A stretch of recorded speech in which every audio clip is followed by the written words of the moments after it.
Welcome, guys. Welcome back to the huddle. Okay, for those of you who don't recognize me at this point, come on now. My name's Kelitah, but I'm not here alone. I'm here with my amazing co-host. Hello, everybody. It's given Illustrative on the huddle. And yeah, I'm thinking about the topics we were talking. There's a person that we do a number of recordings with. Yeah. And because they're in radio, every time we're filming a podcast on camera, they always say, well, we were talking off air. We're not on air. We're not on the air, on the line. Yeah, it happens when you're doing radio and you're filming a podcast. I can imagine. That can get very, very confusing very quickly. Like the terminology. Yes. This is why we do podcasting and stick to what we do. Yeah. Me specifically, you're a whole different other human. yeah, I get you. But this is a day that Given Illustrative has been waiting for. That's actually what I was going to say when I was talking about the on-air, off-air thing. We were talking off camera. Okay. But go ahead, introduce it. So last episode we had a conversation about modesty, which was a really great conversation. Link in the description box. And, we really just honed into male modesty, and you brought such a brilliant point up, which was to say, modesty for men it's different. Yeah, definitely. It's, obviously there are women who are attracted to males, and there's a certain way men can dress to elicit lust, maybe. Mm-hmm. But generally speaking, there are other ways that men are more make themselves more attractive to women. Yes. And in those ways, how do we, get men to be more modest? Because these are things like having power, having charisma.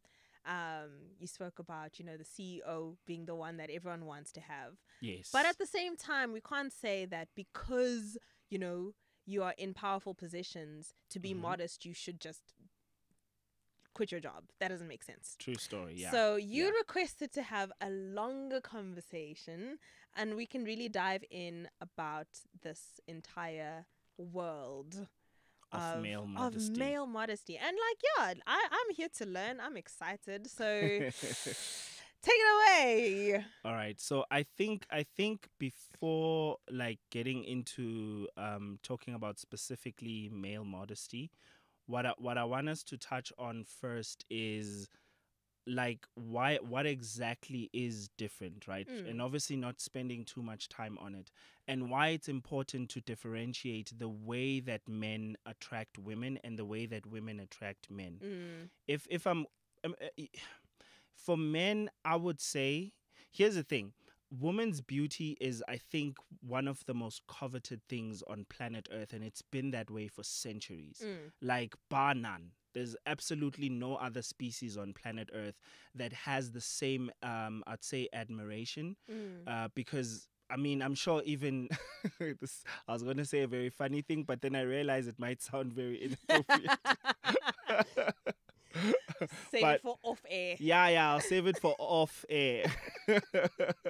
Yeah, but essentially what I'm getting at is this. For both men and women, women's bodies are appreciated just for looking beautiful, having all the right curves. And I say that in the sense that both men and women can appreciate women specifically for that reason. Men, on the other hand, and this is I think, because someone might say, which is why I felt it's important to start the conversation here. Someone might say, but wait, Given, men do get appreciated for their bodies only. Yeah, but what you're forgetting is for men to have bodies that are appreciated by the public, I need to spend how many hours in gym? You just born. Just came fresh out of the womb. You know what I'm saying? Yeah. And also, I think I should also mention that you do tend to find exceptions. There are guys who are just the good looking guys. Probably if you come from Venda, because Venda men are just born a different breed. He said, go look for yourself a vendor man. Go look for a vendor man. Yeah. But anyways, the point being, men, on the other hand, we have to work. Most of what we use to be found attractive are things that we've worked for. Mm. And those take time. And I'm not, which I think both of us aren't anyways. We're not trying to make the argument that, oh no, why do men have to work hard? It's fine. It's just a dynamic that exists within society. It's just a matter of finding ways to balance. And also, this is not to say that women don't have aspects of what makes them attractive that they need to work for. Yeah. Exactly. Because another thing about a woman is the body you have in high school and varsity is not the same. Listen, once you hit cross 25. 30 upwards. Yeah. Once you cross 25, you're starting to see things going south. Exactly. So that's another point, that a woman has to also maintain her body and work at it, right? And also there's also the dynamic of women. There's a certain, especially today, there was a time when for a woman to be attractive, you actually needed to not, the less work you have, the better. Yeah. But nowadays that dynamic has changed. That aesthetic is completely different. Exactly. So a woman who's able to so this is just to establish the dynamic and for it to be understood that we're not making a blanket statement to say men work hard for which is what the red pill community says. Men work hard to be attractive and women don't. That's not what we're trying to say. We're just saying, if you're making a general statement, these lean more towards men. Men will have to do these things to be found more attractive. And then if you lean towards women, these are the things to be more attractive. And we're talking specifically attracting a woman attracting a man attracting a woman, basically. Yeah. So we just wanted to establish that. So for men, which is not commonly understood, which is funny. Let me not say funny. I find it interesting how women often don't realize that they're finding these things attractive in men. I can attest to that. Like, I think only recently have I been like really looking at it like, okay, what is it about these people?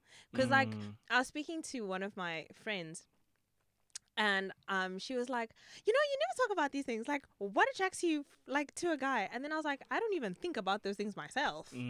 And I think, I had to kind of go through the thread and like be like, okay, what connects all of these men together, and like figure out what it was.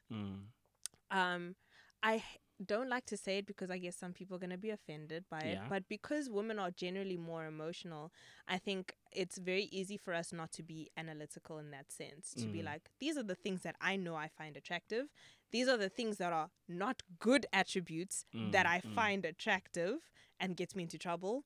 And these are good things that I'm supposed to look for. Oh, I see. You understand what I'm saying? Yeah, some things are just attractive. You're like, oh, I don't know why I keep attracting bad boys. It's because we're not being analytical about what actually is attractive to us, so that we're aware when we're actually looking. So yeah, I'm just putting that out there.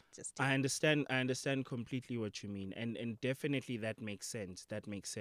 So I think also it's a thing of, when you are attracted to someone because of how they look, it's much easier to pinpoint, right? It's because of how they look, because that's another thing about women, right?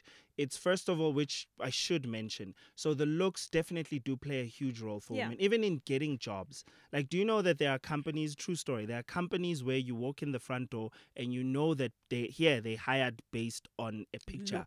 You needed to submit your CV with an image attached. Particularly in marketing. I've once applied for a job that specifically said must be good looking. Specifically in the job description, right? And women get those jobs very easily. Generally, right? And I think this is also why you see women value beauty so much. Like, it's a big deal. Spend a lot of time and a lot of money. That's another thing we didn't mention, right? A lot of money as well. But here's another thing that for women works as an advantage, which not every woman has access to: being cultured. Sure. Like, being savvy and being cultured takes you far. You will have access to different men based on how cultured and how savvy you are. And by that I mean just how can, in terms of the way that you engage in conversation, it sort of like exposes how much you know about the world, how much you are just able to connect dots. If we're going into a restaurant, do you dress according to the restaurant that we're going to, etc., etc. And I think I'm continuing further in this because I really find it important to just make sure that it's not to say that it's easy for women. Women are just born beautiful. It's just to say that a woman's physical looks go a long way. Yeah. But yet you can have a very good looking guy. If his personality doesn't correspond, Hey.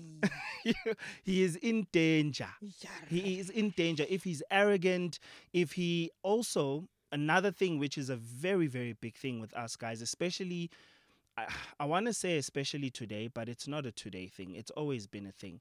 Like our financial status plays a very big role. Yeah. Our position plays a very big role. There's a reason why, particularly within the church, you find, and I'd be very interested to hear a testimony of someone who's been in that position. Sure. I've heard stories, but I think I'd like to hear testimonies of like what happens to a man when he was just a regular church attendee until the day that he becomes a Prominent deacon, leader, the pastor.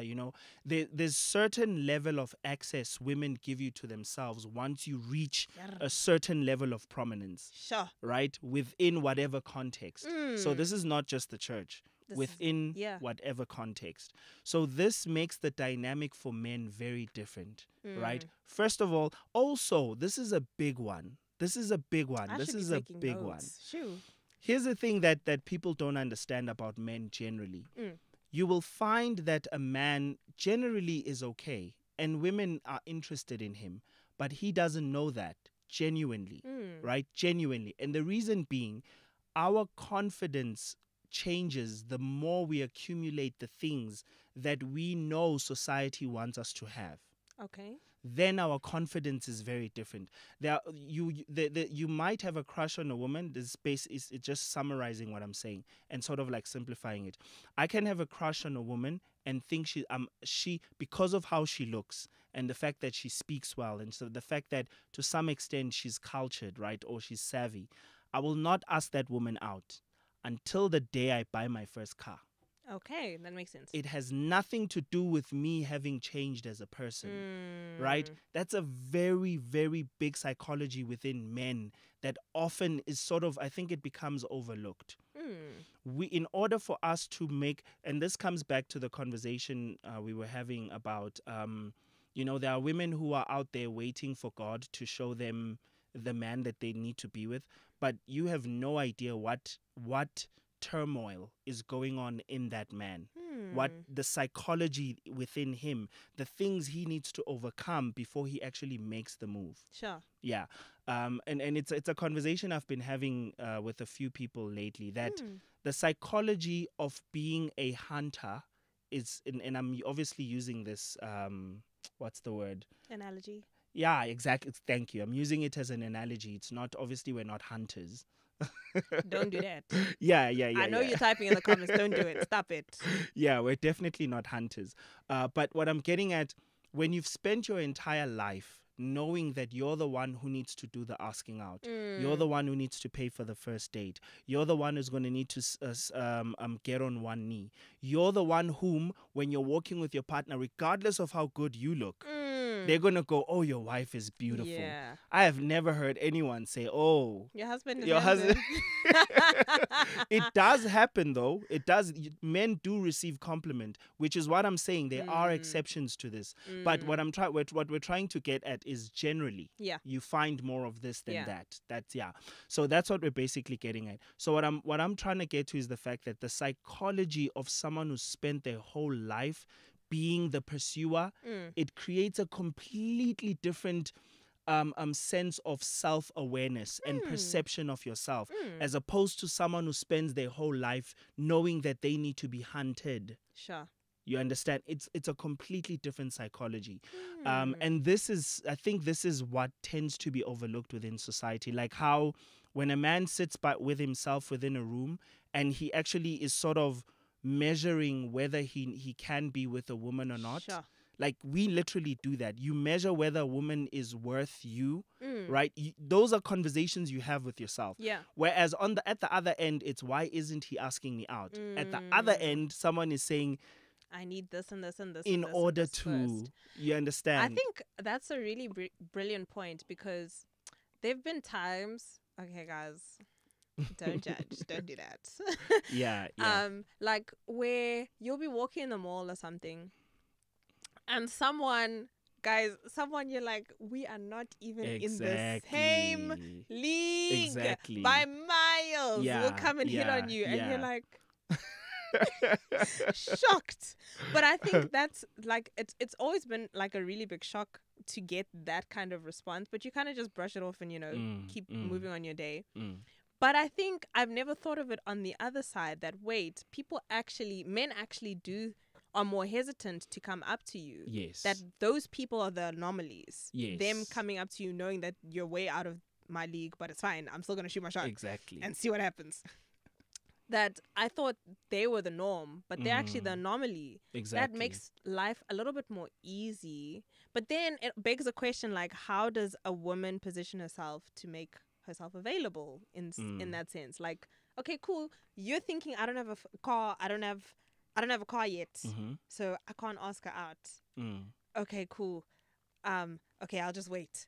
How do you like make that boundary, I guess, less intimidating? That's a very good question. Are you asking from the perspective of what does a woman do? Yes. Okay. Look, that's a very interesting question, and this is a more I love this question. I really love this question, because then it speaks to what happens in real life, as opposed to what happens in how you imagine it's going to happen, right? So here's the thing. It's not, first of all, we need to establish, it's not a one size fits all. Okay. All situations, right? What you do in one circumstance might not work in another circumstance. It really has to do with you. It's much like, and I think this is why the whole analogy of a hunter works, but it works in one direction, because obviously women are not like buck waiting to be shot. But the reason I want to use that analogy is, a hunter, imagine you being an expert hunter. Yeah. And then, because we're all hunters, if you think about it, we just hunt differently. Yeah. Right? When you want to impress a man, you're hunting. Yeah. But you put on your makeup, you know what I mean? Peacock but you're vibes. hunting differently. Yeah. Right? There are animals that hunt by making themselves bait. Sure. You understand? But now, the reason I'm using that hunter, you being the senior hunter, is if I were to come to you and say, in this circumstance, what do I do? Now, imagine yourself having spent years hunting. Your advice would be not every time if you stand like this. If you wear these brown clothes, it would be, if you're hunting a deer, this is what the things that tend to work better. However, you will have to adjust, right? Because even deer are different. Yeah. There are those that are more hesitant. There are those that are more panicky. Those that are chilled. They'll even walk by close to you and bah! It's done. Bag it and take it. You know what I mean? Exactly. Yes, sir. So it's a bit challenging to answer that question, but I promise you, I think that's one of the best answers I can give. That first of all, you have to realize that it's very circumstantial, and it depends on who you're trying to attract at the time. Okay. However, I'm not saying that there aren't things that you can put into practice. Like, one of the things that go a long way for guys, right? And I know that a lot of guys think. Let me make this example. I once worked at a car dealership, and I remember we were sort of like fake fired. And we weren't treated well, if I'm honest with you. They joked around, they called us names, they made sure that they shame us to get us to work more. And car dealerships, that happens a lot. Sure. And I remember the day I decided to leave, and this dude came to me and said, "No, man, they trying to prove that you've got what it takes." And I looked at this dude and I'm like, you honestly think this is normal treatment? It's not. It's not. That's another lie that men tell themselves. Sure. Like, generally. So you have to understand that when I speak of men, men are very different, right? Depending on where you come from and what influences you. There are men who genuinely believe if a woman makes herself available and makes it evident that you want to be with her, then that woman is not worth your time. She needs to make herself hard to get. Okay, right? That makes sense, yeah. Exactly. There are men who come from that world. And then there are men who are like, dude, just throw me a bone. Then I'll You know what I mean? there. Just throw me Drop a bone. the handkerchief. Exactly. I'll pick it up for you. You know, and I don't want to make it sound like these are the better men than these. Some might just be miseducated, not realizing that it's okay for a woman to say, hey, I remember having a conversation with a friend and she'd been meeting. You know what? I give props to a woman who just comes out and says, dude, we've been chilling outside of church and having conversations every Sunday. What's going on? Up until everyone disappears. Yes. I just want to know. Like, I'm at a point where I just want to know, is anything happening here? Like, and you don't have to say that direct. It can be, so are you going to take me to coffee or what? Simple. Leave you it get what I dangling mean? there. And it's just that obviously this isn't even the conversation. But it's an interesting conversation nonetheless, especially for I think for women who are now in a place where I think you're 25 and over is a tired. It's a good line. It's a good line, exactly. So to basically get to answering your question is, first of all, there's no one size fits all doesn't exist. Okay. Every circumstance is going to be different. Okay. Think of it like a hunter teaching you how to hunt. There are many different things you can do. You just need to learn to adjust. It's not a one size fits all. In fact, some men might interpret it differently. But that's the thing, though. This is what women, unfortunately, aren't taught to consider. Yeah. I was telling someone this, and I think it didn't land until I further explained it. When you go as a woman, right? Like I said, for a guy, he goes and asks out a woman. Before he gets to you who says yes, you have no idea how many women said no. And sent the message to him that you're not worthy of this. So we now, in our minds, we spent days trying to figure out, Gandhi, where's my league? Yeah. Where's my type? Yeah, you know yeah. what I mean? We need to live with rejection, right? What you don't realize, when you guys make those attempts where you try to hunt in your way, whatever your way is, right? When you make yourself pretty, when you and one of the most beautiful tricks women can use is just to make conversations easier. Okay. Yeah. Right? It might not be an easy trick to do, but just make conversations easier. Because as guys, we know that we're going to have to one of the things that make us nervous is we're going to have to carry this conversation. And I have absolutely no idea. Give me some strings to pull on. I don't know what to talk about. I don't know what You know what I mean? I don't want to talk about the weather. Exactly. The weather sucks. We all know the weather Exactly. sucks. Exactly. So that's another thing. And I think also just learning. Okay, yeah, this is actually the point I was getting at. Understand that women have a tendency to, whenever they start throwing their baiting, making themselves bait, and it doesn't work, it's like, now we need therapy. Okay. You understand The what I mean? rejection is too much. Exactly. Okay. It's too much. Only men are supposed to experience this much rejection. I'm going to therapy. Where are the girls? Girlies, let's Men go. are men. I literally personally have friends, Christian, who've been Christian for as long as I've known them, who believe that a man must do the hard work of coming after me. I've tried this thing of making myself bait. And what she doesn't realize is this is what men go through on the daily. Sure. We have women lead us on, and you think this is going somewhere. Next thing she's like, Ish, no, God said. But I think that's such a beautiful point that you brought. And now, as you're speaking about that, it actually brought to my remembrance the story of Ruth. Yeah. And I think the wisdom of that story was in Ruth's mother-in-law.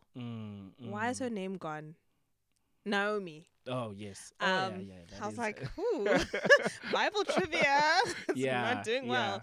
But Naomi recognized that Boaz had like he was doing extra things for her. Yeah. Not for any reason, just doing extra. So she picked up, okay, this guy likes you. Okay, cool. This is what you need to do. Ruth, on this day, you need to go ahead, find yourself, get yourself clean, go And that's lay not the yourself there. only story in the Bible. That's not the only story. Like, you Mm. find a number of stories where women basically offered themselves as bait to men that they knew they were interested in. And so, and because that's the thing, you as a woman, you'll probably see a sign first before he does, right? Which I think then it becomes complicated. It's not to say just because you don't see that, you know, I was going to say Boaz sign. Just because you don't see it, it doesn't mean it's not there. Yeah. Yeah, which, that's a very interesting story that you brought, hey? Yeah. So, but it's so also interesting. having the wisdom of having women around you who are more mature than you. Yes.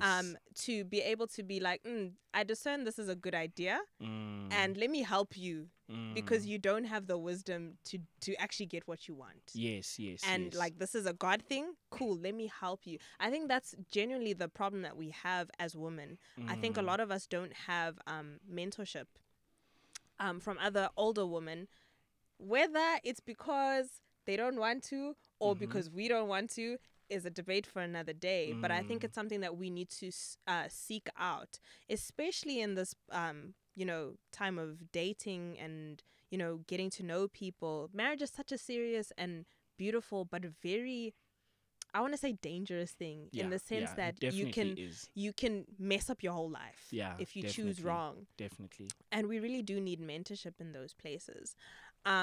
But I actually just wanted to direct this conversation slightly differently. Okay. I want to, I think one of the things that the Red Pill likes to say a lot is, because it's so difficult for men to be attractive, it is our right then to sleep with anything that walks. Well, that's obviously not true. Definitely not true. I do understand the sentiment, though, of not being understood how much it actually takes for us to reach a place of actually getting women's attention, on a normal day. Like, and I know that there are some women who'll say, look, you better look at my DMs. They done been empty. They done been empty. Sahara Desert empty. And you know what? I remember speaking to probably maybe 2 or 3 women who were saying that. And I said to them, yes, but there's some guy, when you were walking on the street, some construction worker, some guy who gave you attention at some point in your life that sort of affirmed you. There comes a point where you'll be sitting as a woman, you're like, I just wish some construction worker today. Just somebody.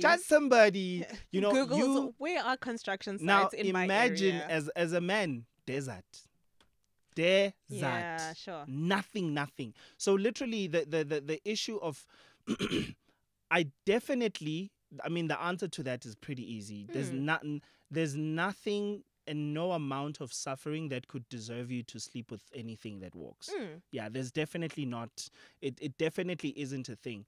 I can relate, though, which is why I'm mentioning this. I can relate to the fact that it does take a lot for me as a man to reach a place where I can comfortably say, okay, to even acknowledge myself as attractive. Like, women don't give those compliments willy-nilly. No, they don't. Yeah, you understand what I mean? So you can imagine, I remember hearing a joke by some comedian saying, when you look good as a man, like, yeah, people will let you know. But when you're ugly, you got to find that out yourself. You got to find that out. You got to make out that, oh, wait a minute. Is that why? You know what I mean? But anyways, the point I'm getting at is a lot of men, even men who look decently good, there's no woman that's going to come and just say, I find you attractive. Even if it's just from a platonic perspective. Yeah. But men will generally say, you're a very attractive woman. That makes sense. You understand what I'm saying? I understand that. Exactly. So it does take a lot for you to get to that place where you get that attention. And unfortunately, and I think also this might be inadvertently women sending the wrong message. So I think women unwittingly tend to affirm men who, like, imagine if when I wasn't making money, none of you were saying anything. Now, I mean, I've started to work, I've started driving, and my car is getting nicer, and I own an apartment in some suburb, and all of a sudden now I'm getting attention.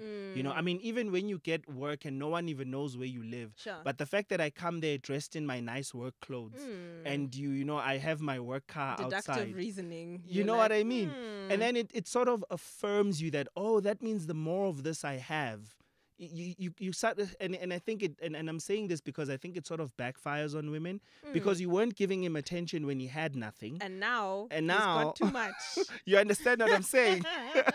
You understand what I'm saying? But it's that question you asked, and it's quite unfortunate that men think that way.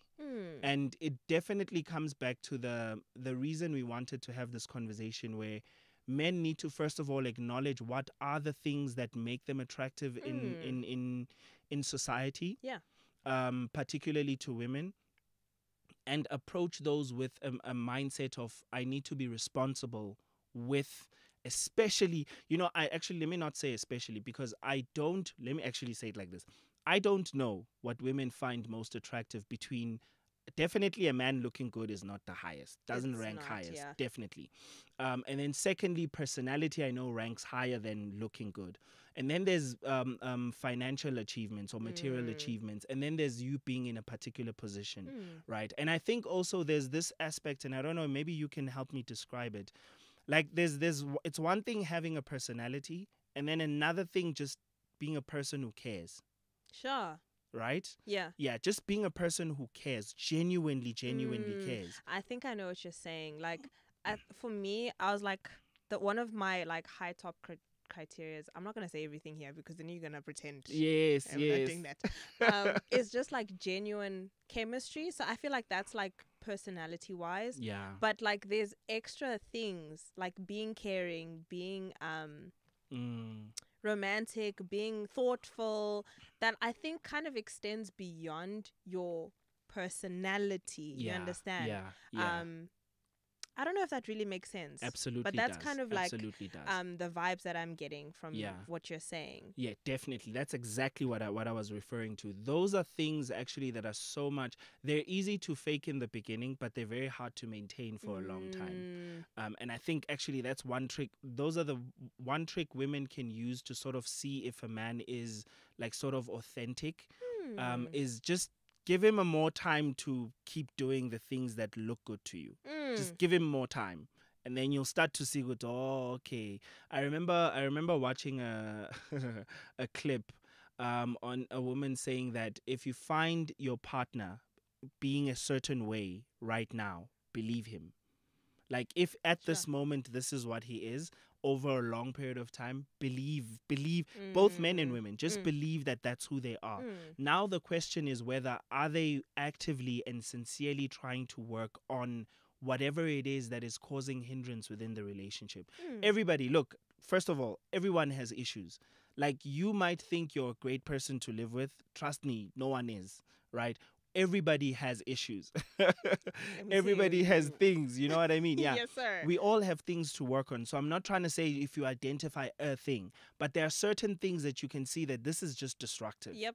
Yeah, this is just. So those things, it's there that when you find it there and you see it existing over a certain period of time, just find out, like, is a person earnestly working on them? Are they sincerely trying to change those things? Right? Yeah. But anyways, coming back to this conversation, like we've now touched on a number of things that are perceived as strengths when it comes into the romantic space or the romantic market. Right? Ew, a market though. Oh, but hunting you're fine with. Yeah.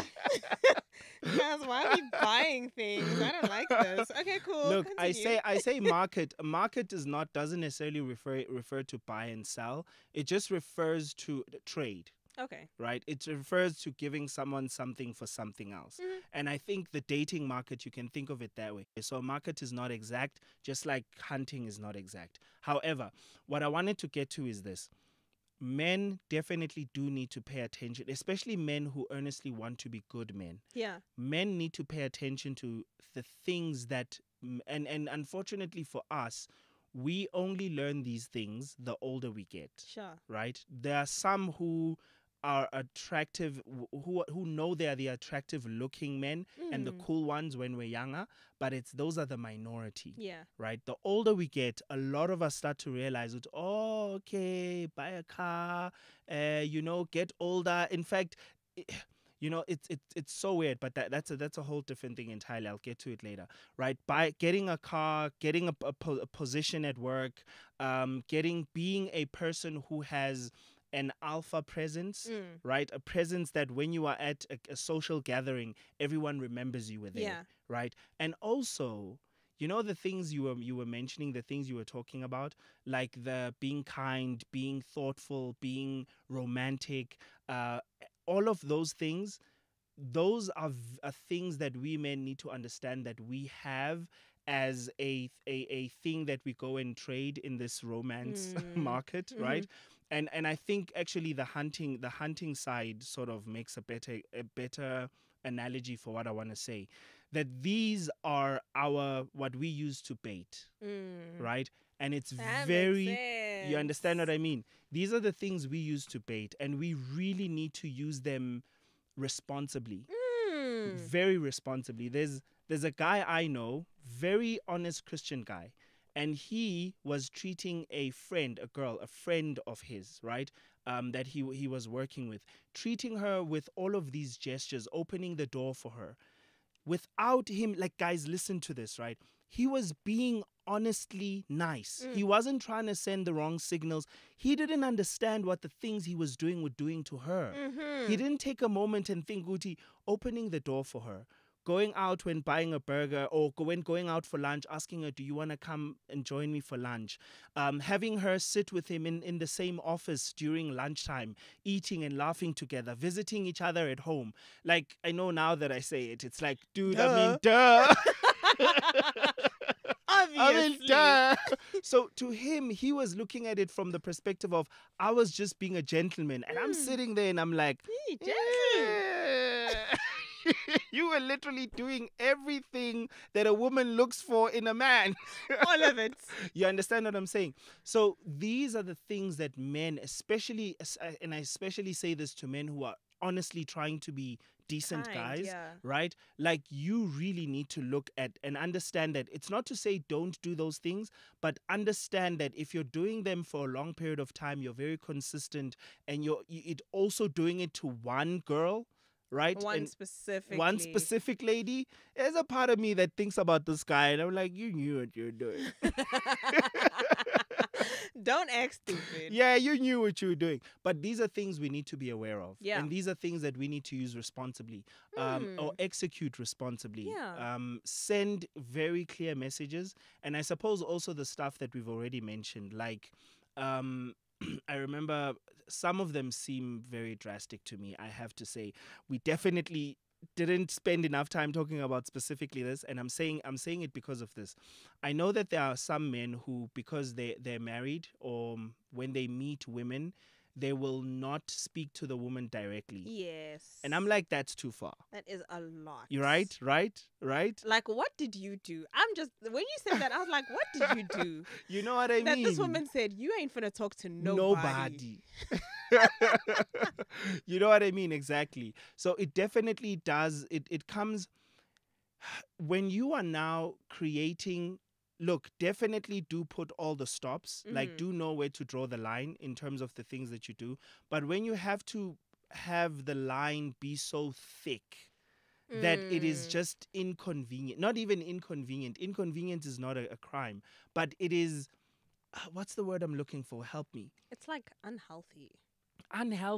It's not sustainable. You know what I mean? Like, it just now comes across as people just see you as a rude person now. Yeah. Right? Exactly. I mean, I remember Smith Wigglesworth. I found this incredible. He used to not allow, when at church, when he's going home and he's giving a woman a lift, he'd tell her to sit in the back.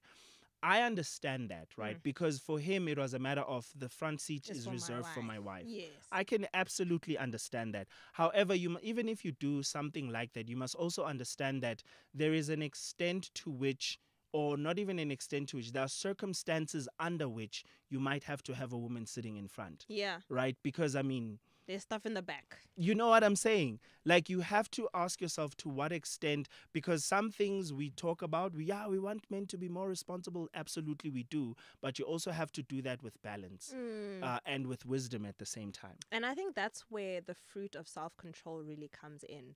Because, it's one thing to make boundaries, especially, and I'm not trying to say like boundaries of like intimate boundaries. Yeah. But those extra boundaries to make sure that, everyone is safe. Yes. Girls are not falling for me left, right, and center. Those kind of boundaries that you were just mentioning now. I think it's really key for men to have wisdom and self-control, that fruit of the Spirit, and have the ear of like the Lord. Because again, sometimes there are situations that make it a little bit blurry. Okay, there's stuff in the back. Oh, I'm taking her and 4 of her children. Who's sitting in the back? Yeah, exactly. You understand? Yeah. In those places, you need to know that you have wisdom to know, okay, wait, is this permissible for me? Is this boundary of me breaking my boundary okay in this situation? Yeah. And if it is okay for me to break this boundary in this situation, do I have the Spirit of God? Do I have the self-control to make sure nothing happens further from this point? Yes. And I think that's such a, I feel like the wisdom and self-control are one of the 2 things in our generation that we have a problem with. Yes. And I think that's why we fall into nonsense all of the time, not just in romantic spaces, not just in relationship spaces, but also just in our everyday life. And I think that if we were able to keep praying that prayer, lead us not into temptation, but deliver us from evil, and making sure that we take the steps necessary to do that, I think we'd be a lot safer as a generation. I agree. Yeah. I personally, I don't think I think sometimes it's also important to acknowledge the fact that people get misled, innocently misled. Yeah. And it is important to acknowledge that sometimes you will find a person is attracted to you for the stupidest thing. Right? Your socks. For the stupidest thing that you even had no idea that, oh, I do that. You understand? Like the stupidest thing. So my point being, it is important to acknowledge that you living in the world, there will be people who are attracted to you, there will be people who aren't, there will be people who are innocently attracted to you, and just the mere conversation clears the air, sets things, and you just move on. Like, it's important to understand that, and not necessarily to look at the world as, I need to make sure that absolutely nobody no one looks at me. I need to be the driest stick in the room. I need to be ashy. You get what I mean? I rebuke the spirit of ash. You understand what I'm saying? And I think I love the way that we've taken the conversation from talking about the things that men legitimately need to look out for, that once I get to this position, it will bless my wife that I'm the guy who has the position, that I'm the guy, oh, Mr. Masilela, you've arrived. Please take that seat. That'll bless my wife. It'll bless my children. It'll bless those, those who I'm going out to the restaurant with. Those are beautiful things that will serve you well. But it's equally important for you to understand that they come with a lot of responsibilities, what I want to say, but also it comes with, what word can I use? Man, it attracts women. Notoriety. Yeah, thank you. Exactly, that as well. So it's important to acknowledge that. And it is harder to do when you're younger. Yeah. It gets easier the older you get. If it is your heart's intent, sure, it gets easier the older you get. That is so awesome. Yeah. I really love this conversation. It was definitely one of our longer ones. Definitely. But I think it was necessary because, in our generation, in our society, we tend to miss the men. Yeah. We miss the young boys, we miss the teenagers, True. and we miss the men, the young men. True. And I think that's why the Red Pill community is thriving and having the best time. So I'm glad that we had this conversation. And just to wrap it all up, guys, like really just be led by the Spirit. You know, wisdom is your friend. There's a scripture that says, be as innocent as doves, but as wise as a serpent. And that's really a key, a really big key in how we navigate this space. Again, not just about relationships, but just in life in general. We need the wisdom of God. We need self-control. We need to be able to hear the voice of God. We need to know what God loves and what he detests. And we need to know how to get his wisdom and understanding in every situation of our lives. So, with all that being said, peace out.